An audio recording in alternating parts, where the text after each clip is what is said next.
Тема 811. Виноградник на крыше.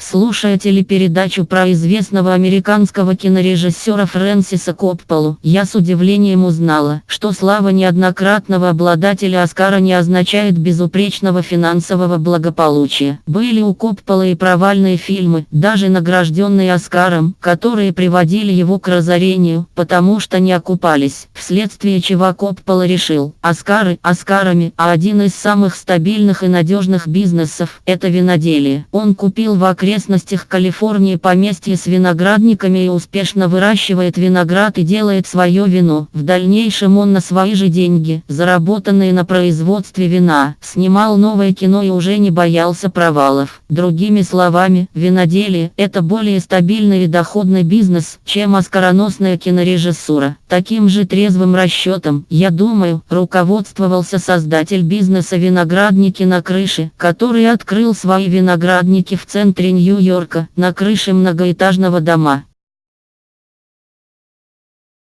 То есть крыша в данном производстве используется чисто как виноградник, как место, где растет виноград, и это понятно. Платить за аренду земли в Нью-Йорке, даже для выращивания винограда, очень дорого и неразумно, а аренда крыш, наверное, стоит много дешевле. Конечно, виноград можно было бы выращивать и в более привычных условиях, за городом, например, но наш нью-йоркский бизнесмен решил создать не один, а сразу несколько бизнесов в одном. И это можно было сделать как раз в большом городе. Он не только выращивает виноград для производства вина, первый бизнес, он еще устраивает на крышах вечеринки для любителей видов на Нью-Йорк и дегустаций вина на свежем воздухе.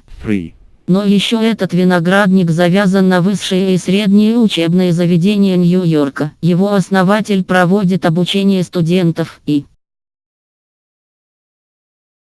учеников школ основам виноделия. Получается как минимум 3 бизнеса в одном, и все обещают быть успешными. Поэтому для нью-йоркцев виноградник на крыше звучит не только модно, но и серьезно. Я не призываю вас разбивать свой виноградник на своей крыше, хотя почему нет, жителям южных городов вполне такое по плечу. Но можете взять из данной идеи все полезные. Сельскохозяйственный бизнес – это не обязательно выращивание еды, это может быть и обучение, и культурное времяпрепровождение. Необычный бизнес привлекает внимание не хуже оплаченной рекламы. Если работать с энтузиазмом и не бояться трудностей, то появятся и инвесторы, и клиенты. Если вы хотите владеть прибыльным стабильным бизнесом, не ищите его на небе, ищите на земле.